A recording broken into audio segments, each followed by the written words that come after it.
All right, got it. Perfect. All right. Welcome to another healthy cooking episode here. Today we're going to be making Caprese chicken. So it's a super simple, high protein meal. I know we do a lot of chicken on these, but this is a classic dish and it's done super easily. So there's a couple different ways you can do it. And I'm just going to show you one different technique. We're going to make it in like a foil packet type deal. So we're also going to make our own pesto. That's going to be like the majority of what we're doing here. So for ingredients, we'll need a chicken breast. Obviously, I've got it wrapped in a paper towel here to soak up that extra moisture on top. When we go to sear it, it's nice to have a nice dry piece of meat.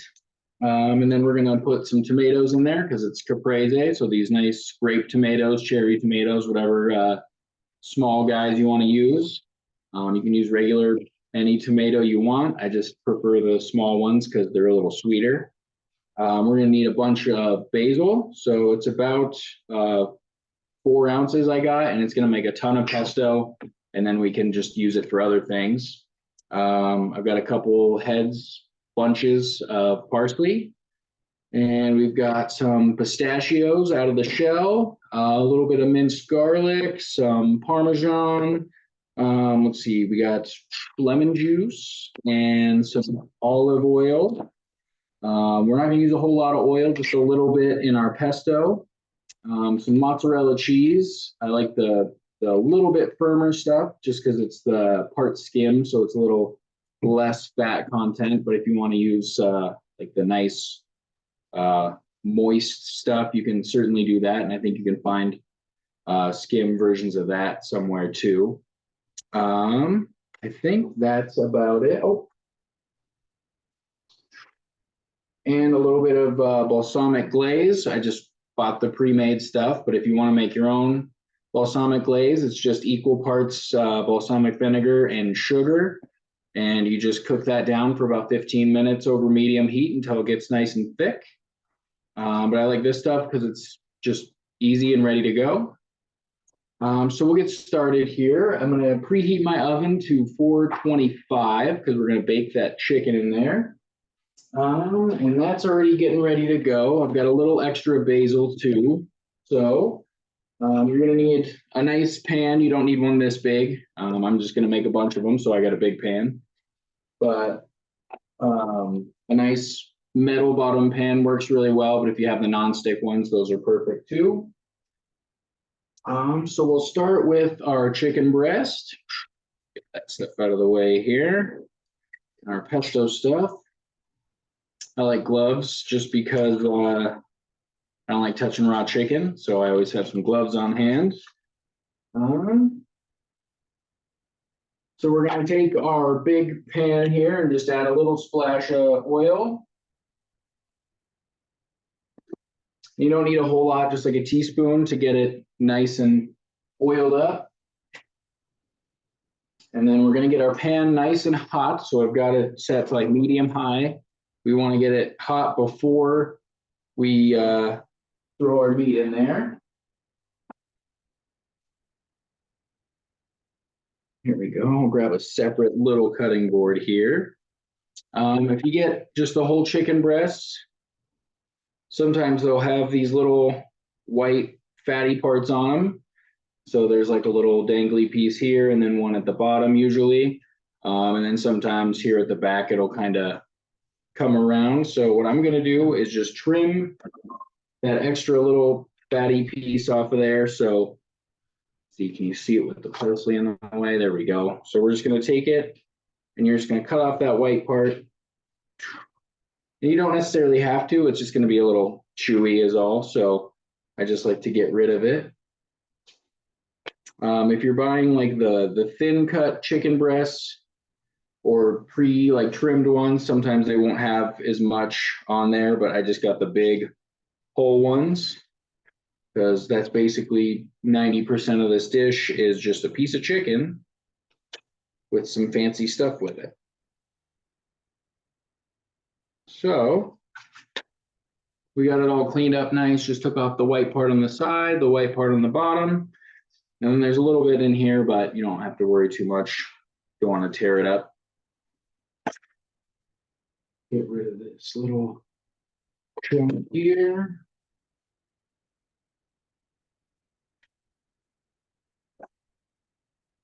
All right.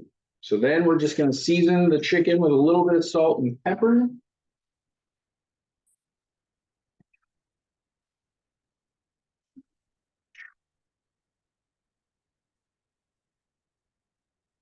So I got a little bit of salt here.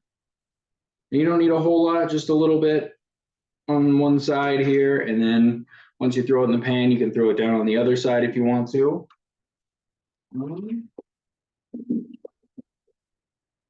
I think I'm fresh out of pepper, so that's okay. But if you want to, you can throw some pepper on there. And if you want to throw garlic, salt, or whatever seasoning you'd like on top, feel free.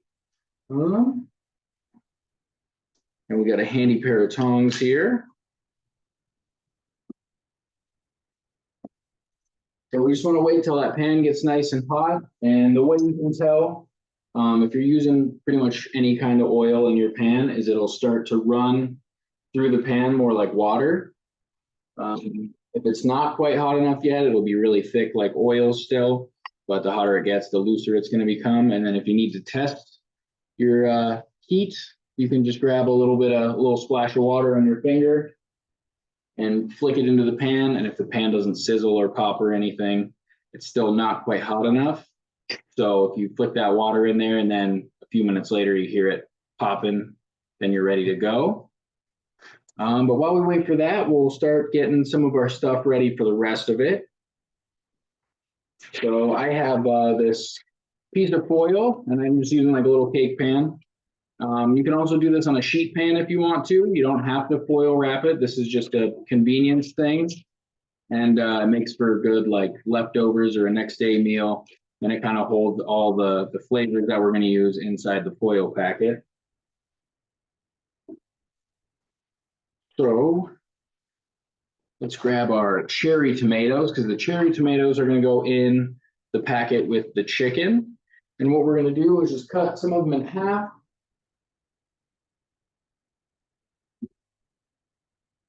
And you just want, I don't know, between like 5 and 10 little tomatoes. You don't need a whole lot, but depends on how much you like tomatoes and how much you want to add to your chicken. Because once again, this is mainly just a chicken dish. So these tomatoes will add a little acidity and an extra little bite to the dish. So I'm just going to do like 6 or 7 of these little cherry tomatoes, fill up my little dish here. And if you want to, you don't even have to cut these in half. You can just keep them whole and throw them right into that packet, and they'll cook and they'll blister a little bit and kind of pop. But we just want those juices to come out while they're baking and kind of coat that chicken a little bit.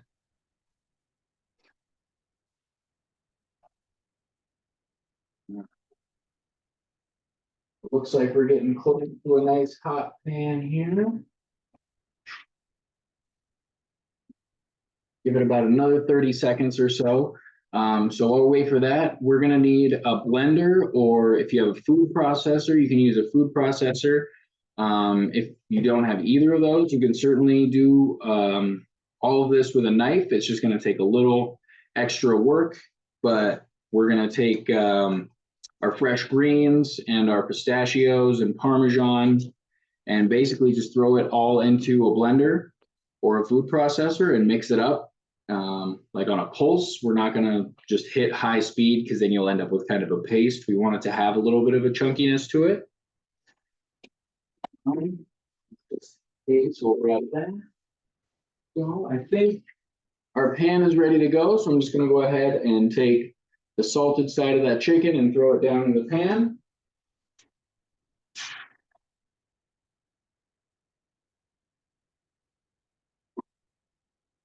So that's what we want to hear, is that good sizzle when you throw it in. If you put your chicken in and you don't hear anything, it's more likely to stick to the pans.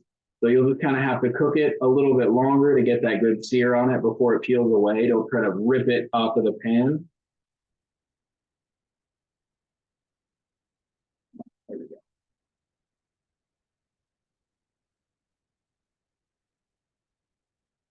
All right, so I just salted the other side while it's in the pan. I'm gonna let that sear for 2 or 3 minutes on a nice medium-high heat. We just want a golden brown crust on both sides of that chicken. And while we wait for that, we'll get our food processor ready here, blender in this case. And I'm going to start with my pistachios. I'm making a double batch here, but you want about a quarter cup of pistachios.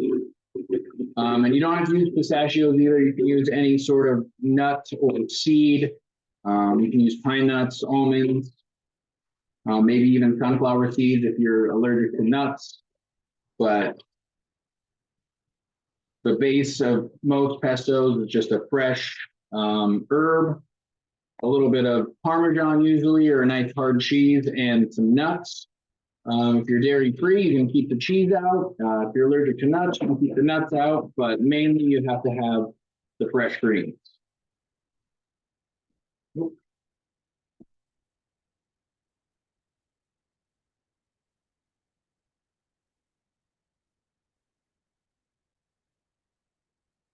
All right, so I just want to get those nice and chopped up so they're not big, whole pistachios in there. And I just like to do those first. That way they add kind of a little binder in there. And then I'll take my Parmesan and kind of do the same thing.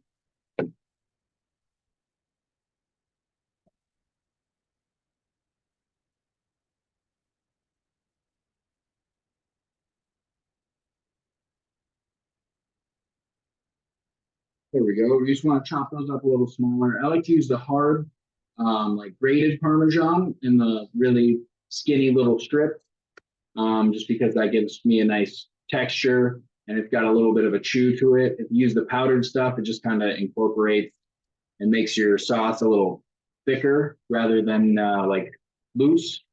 And if you use the shaved stuff, it doesn't break up quite as easily. So I just like those little shreds. Check on that chicken.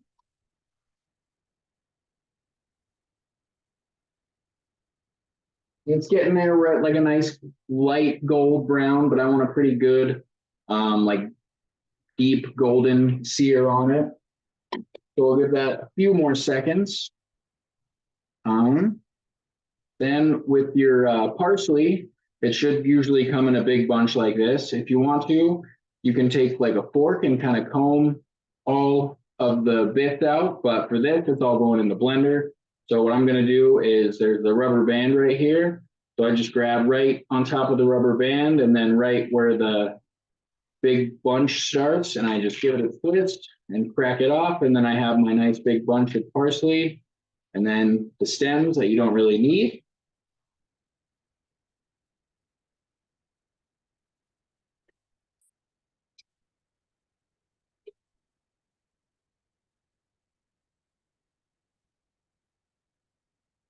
Give that chicken a flip and do the same thing on the other side. So now what I like to do is just kind of go through my parsley and pick out the big stems. You don't even have to do this part because like I said, it's all going to get blended up. And even at the very bottom of the stem, it's still going to taste like parsley. It's just going to have a little bit of a thicker texture. So I just like to get rid of the big stocky pieces. And this is just a lot easier. Once you break it off, you can kind of pick through and find those big ones. And luckily, there's not a whole lot in this one with big tree-like stems on it. Pretty good. And if you really wanted to get technical, you could go here and pluck off every individual little leaf. And that's more if you're going to do all this by hand with a knife. It's a lot easier to have just the leaves. But if you're doing it in a blender or a food processor, it's all going to get chopped up together. So it's not a huge deal. I'll just pick some of these off. And I think that's about good. So So what I'm looking for is just if it's mostly a big stem with just some little leaves at the top, I just pick that up. But if you have one that's mostly leaves, then you're probably good. And then we'll put that into the blender as well. And so you want about 2 cups or so, but with the herbs, it's really kind of up to you.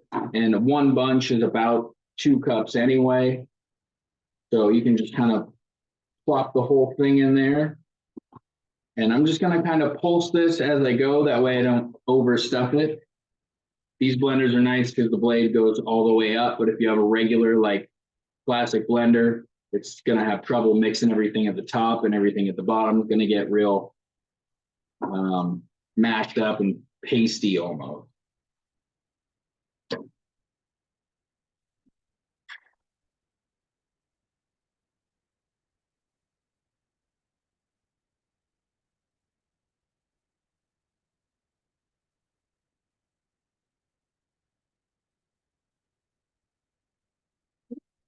If you have a really thick chicken breast, like these ones, I got the really good plump ones. You can go ahead and try to sear the sides a little bit too, because you'll have a lot of that pink on the outside. And what searing is going to do is just hold in the moisture while it's in the oven cooking. So the thinner ones, you don't have to worry, but the bigger they are, the more likely the juices to seep out the sides while it cooks.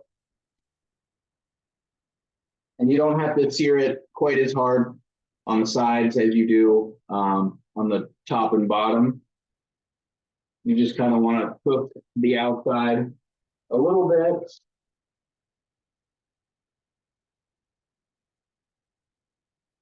All right, so I've got my little foil packet here, and we got a good sear on there. There's some nice gold. This side's a little better in my opinion, but what I'll do is, doesn't matter which way you put it, you just want to put it right in the middle of this little pan. And you don't even need the cake pan really, it's just to hold my foil up in place. I'll hang on to those. But now I'm just going to take some of these tomatoes that I cut earlier and kind of scatter those a little bit inside of there. And that's why this pan is nice too, because it gives me almost like a plate to put everything in, or a bowl, I guess.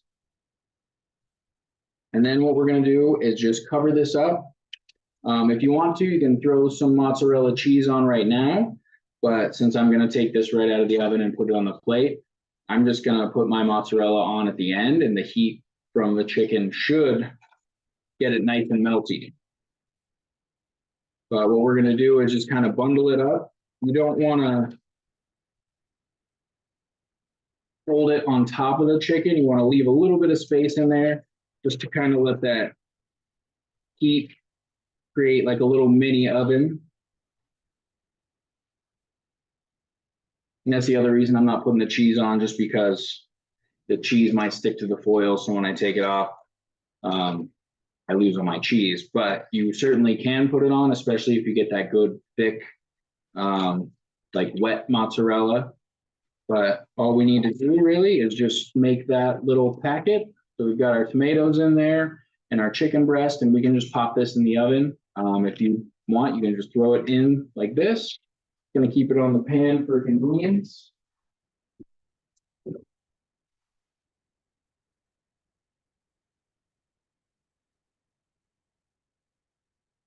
All right, so I'm going to cook that for about 15 minutes because it's a little bigger, but we did cook it a little bit when we seared it. So that's kind of why we want to do that. It also just helps give a better texture and flavor to your chicken rather than just getting a kind of plain white baked chicken out of the oven.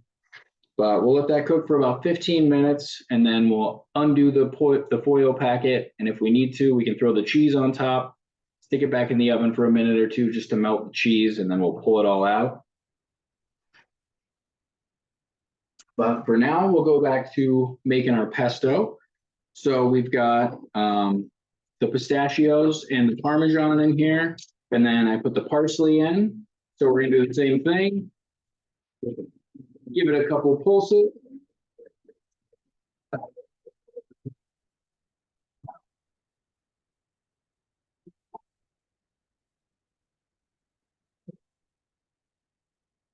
Then what we can do is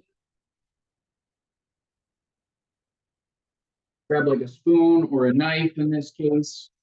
Um, with these blenders anyway, with another one, you can just use a spatula or whatever you have. But since the blades are about halfway up this blender, I just like to use something that's not going to get chopped up while I'm mixing it. But those pistachios and that Parmesan will get really thick at the bottom. So we just kind of got to mix it around a little bit to get everything moving.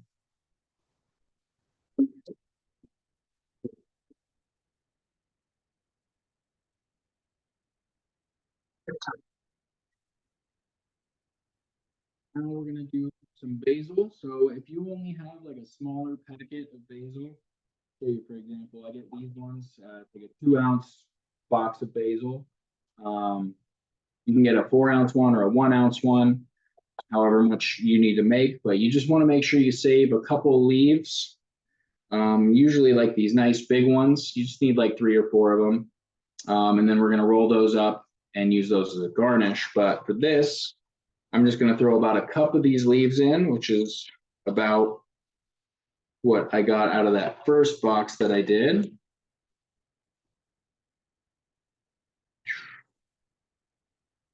Make sure we get all those little guys out of there. And same thing with like the nuts and the cheese. If you want to switch it up and use different herbs, mint makes a really good pesto. You could do, I wouldn't do anything like sage. Sage is a little more potent, but basically any green leafy herb is going to be good to throw in here. Cilantro, not so much. That's going to be, once again, more of like a weird, potent flavor, but I'm sure you could try it. That would be more like chimichurri in that case.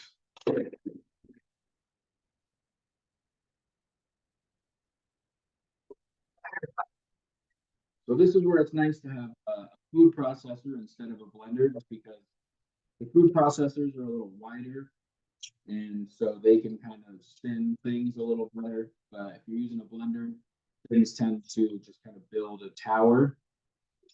And that's why I like to put those pistachios in first, just because they give me kind of a little bit of looseness.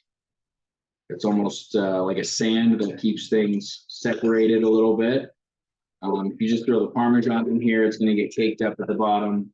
And I guess you could throw the herbs in first and they would do kind of the same thing. They'll get blended up real nice, but either way, you're going to end up with a little bit of stickiness. So you just got to kind of mix it up.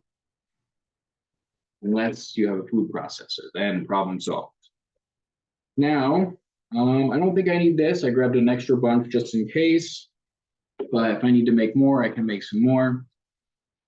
Now we're gonna do a little bit of lemon juice. So if you have a fresh lemon, you can zest it and juice it into here. I just happen to have a little bottle of the squeezed lemon juice ready to go. So just a few tablespoons of that. And all this is gonna do is kind of moisten it up and add a nice zippy acidity to it. And then we have some minced garlic. Once again, if you want to use fresh garlic, you can just throw a whole clove in here and it'll mix it up. We just keep the jar of minced garlic ready to go, which I definitely recommend if you're trying to cook on a budget in a hurry and you don't want to sit there and fiddle with garlic. This is the way to go. It does have a little different taste, but at the end of the day, it's going to give you the garlic bite that you're looking for, especially in something like this. It does have a little bit of that garlic juice in it too, so it helps moisten the whole thing without having to add too much oil to it. So once again, we'll just give that a little blitz.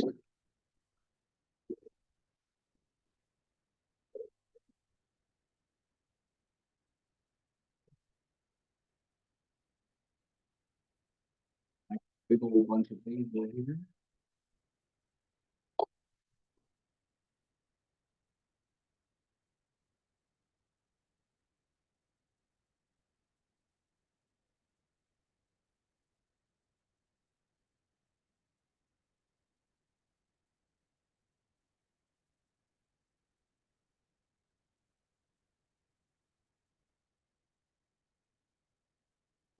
all we're trying to do is just break up those big leaves and the pistachios and stuff.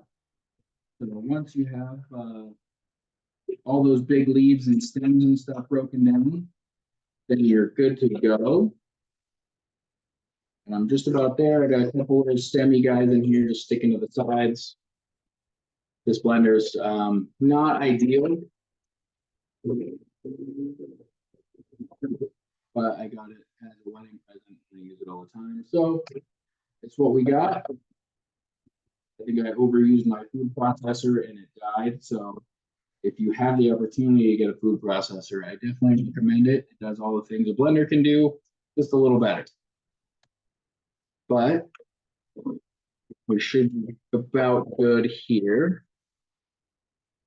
So what I'm gonna do is grab my little bowl, and then we have our nice blended up stuff. Let's see if this will help a little bit. Maybe it's just gonna look like mush from there, but all we want is all that good stuff chopped up and mixed. And once again, I just like to pulse it because I don't want everything to be turned into mush. And I don't want this to be real liquidy. You want it to be kind of thick.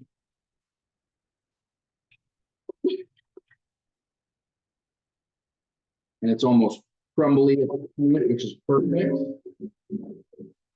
Then I'm just gonna grab a spoon, kind of mix it around a little bit. Probably could have used a bigger bowl, but that's okay. And like I said, you're gonna have plenty of this stuff and it'll last you quite a while.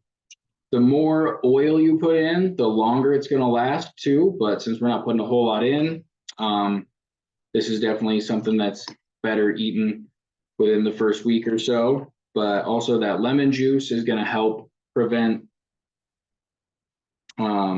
anything oxidizing. So when your leaves turn brown, they're not necessarily bad. It's just when they get chopped up like this, they tend to oxidize. So that's why we put the lemon juice in there. And you could also add some salt to it if you want, or some pepper, or some garlic, or crushed red pepper. But if you're getting salted pistachios, they're pretty salty already. And Parmesan is naturally salty as well. So you shouldn't have to add too much salt, but it's definitely a preference thing. I usually prefer to add a little salt, but we're trying to eat healthy. So we're gonna add a tablespoon or two of olive oil just to the top. And I would definitely recommend olive oil for this.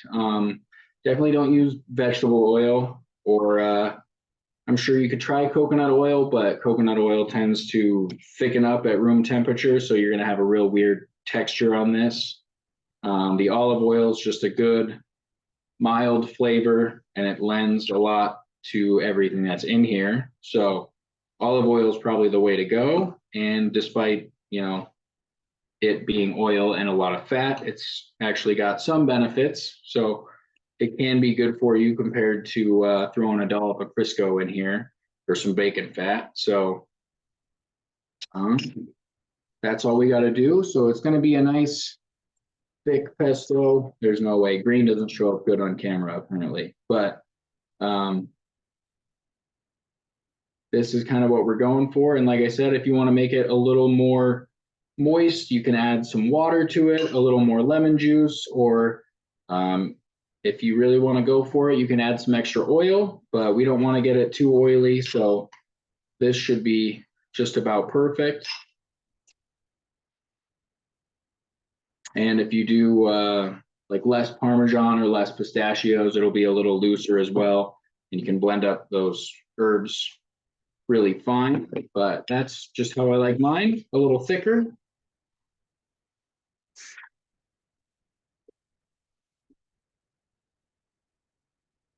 All right, so we've got a few minutes left on our little chicken pack in there. So now I'm going to take my mozzarella. This is just some deli cheese. If you want to get like the sandwich slices with the really thin round ones, you can do those too. I just like this stuff because it's got part skim milk. So that means it's not made with whole milk or anything, and it's a little better for you. But I'm just going to cut this block in half here, and then I'll end up with those squares that we're looking for. And you don't want it too thick. It's going to be a little tough to cut just because it's nice, moist cheese. Let's try a serrated knife. That might work a little better. So if you have a cheese knife, which is basically just a wire, that's really good for stuff like this. These really soft cheeses can be a little hard to cut because they're firm, but they're also soft. So we'll just go sideways on it. And once again, this stuff's all going to melt, so it doesn't even matter what it looks like. We'll just cut a few of these off. And the thicker you have it, the more luscious it's going to be on top and melty. And the thinner you have it, then you're going to have kind of a crispier cheese on top, depending on how you go for it. If you just put it on at the end on the plate and kind of let the chicken melt it on its own, it's going to be a really soft, almost fresh, melty cheese. But if you open up the foil packet in the oven and turn your broiler on for a minute or two, I don't even know if I would go 2 minutes, probably just 45 to 60 seconds, you'll end up with a nice crispy topped melted cheese, which is kind of how I prefer it, but it's up to you.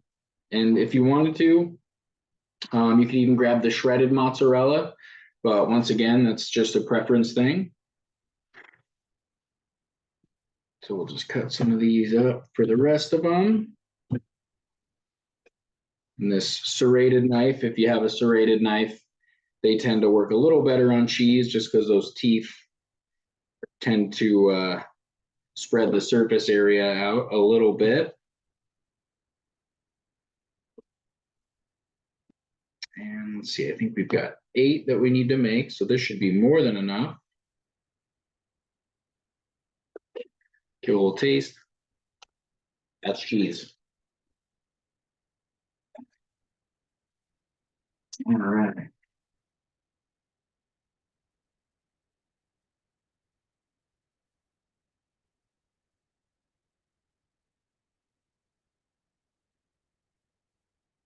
So I've still got a minute left on that timer, but I'm just going to check on this real quick. Whoop.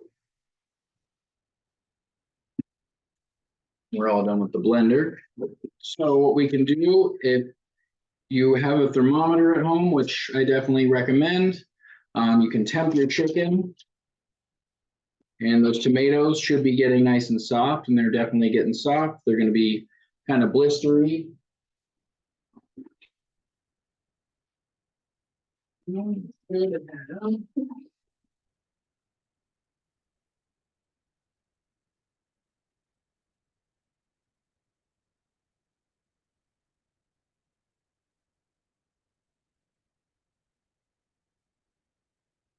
Usually I have like a little cake tester. If you have a cake tester at home, which is just like a needle with a handle on it, you can stick it into your chicken and touch it to like your wrist where your skin's pretty sensitive. And if it's hot, that means your chicken's done. If it's warm, I would put it back in for a little bit. But what we're going to do is just cut it open. My thermometer's batteries are dead. So I can still see a little pink in there. What we're going to do is throw some cheese on top. So let's do a couple little slices on there. So we've got our little packet, and then we're just going to throw this back in the oven.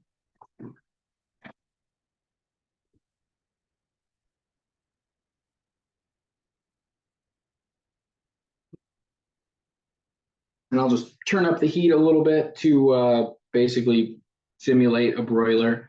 All the broiler does is it puts all the heat at the top coil of the oven, and just pushes right down on top of whatever it is you're cooking. So you don't want to do that for too long. And since I still have some time to cook the chicken, because it's a little pink just right in the middle, I'm just going to let it bake for a minute instead of broiling it, because I want that chicken to cook a little bit too. But now the pesto's looking good. After you let your pesto sit for a sec, it'll kind of absorb that oil and get nice and good. So you just want to mix it up. We'll give that a taste with the old bottom of the fork.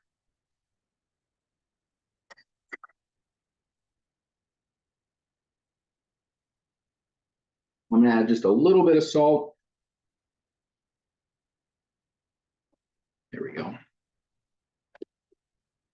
And when you're seasoning stuff, you don't always have to measure when it comes to like salt and I don't know, chili pepper, whatever, chili powder, whatever it is you're using. You kind of want to season to taste. So that's kind of why I like to let this stuff sit and then taste it. Give it a few minutes, let it all absorb the flavors, taste it again until it's where I like it. You don't want to throw a tablespoon of salt in there and then find out it's too salty, because then it's hard to go back from that. But what you can also do is add a little bit of sweetness to this with some honey. I think that's in the recipe if you want to, but it's already a little bit of sweetness on its own, especially with that lemon juice in there. And the Parmesan has kind of like a sweet nuttiness to it. So if you get that really dry, like shaker jar of Parmesan, that's not going to have a whole lot of flavor. In that case, you'd want to add a little extra salt and maybe some honey or a little bit of sugar. But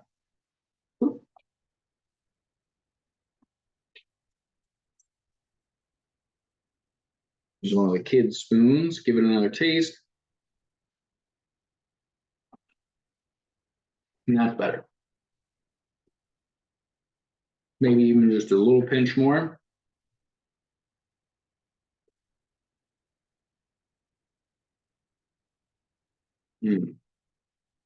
So this, if you shop for pesto in the stores, you can certainly use store-bought pesto if you want to when you're making this instead of making it yourself.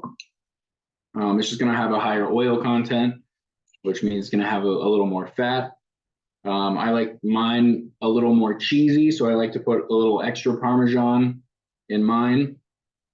And Parmesan's, while it's cheese, it's not quite as high in fat as other cheeses, so it's just a good thing to add to this. But that should be good to go. Ooh, yeah, there we go. All right, so now we're looking good. And that cheese is nice and melted on top, and that's what we're looking for. So at this point, it should be done. I just had a little bit to go in the middle. My tongs fell in the sink. Luckily, I have backup tongs. So we're going to put this somewhere that it's not going to burn the cutting board. And you just open up your little foil packet.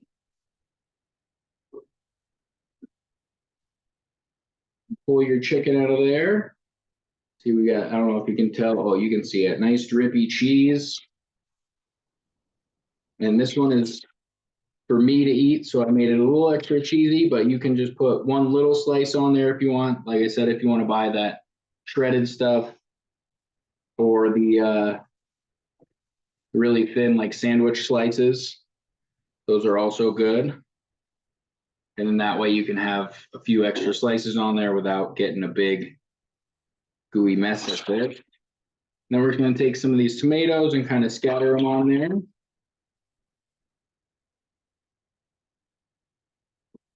And if you want to, you could eat this straight out of the foil packet. But for this, I'm going to pull it out, try to make it look like a nice homemade Italian meal. And not everything has to be fancy plating. This is what we call a rustic plating. Just an excuse for being messy.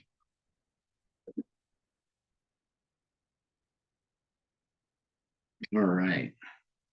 And then the other reason I like to do this is it puts all that extra tomato juice at the bottom of the foil, and I can just get rid of the foil. Once again, I'm not a huge fan of tomatoes, and a lot of the flavor comes in that juice. And I just want those nice blistery pieces. So if you do this on a sheet pan, you can do kind of the same thing and just scoop your tomatoes up, and they should get like a nice little black crispiness to them. Not super bad, but you just want to caramelize that sugar a little bit. But in this case, they're going to be a little more like stewed tomatoes. So now we're going to take some of our pesto. Once again, you can buy the store-bought stuff if you want. But we're just going to do a nice scoop of it. And I like my pesto, so I'm going to do a little bigger scoop. But you don't have to go crazy. You can put on as much as you want or as little as you want, or skip it altogether. Here we go. And then we're going to take our balsamic glaze here. Fresh out open jar, bottle. So if you're not putting your cheese on in the oven like I did, before you pull your tomatoes out, just put a couple slices of cheese on there, then put your tomatoes on top, and it'll help it get nice and melty. I wish I had a white plate for this. It would probably look a lot better, but that's all you got to do. Then you have a nice plate with your tomatoes and your chicken and your pesto, and that's it. It's just a big old slab of protein with some flavor next to it.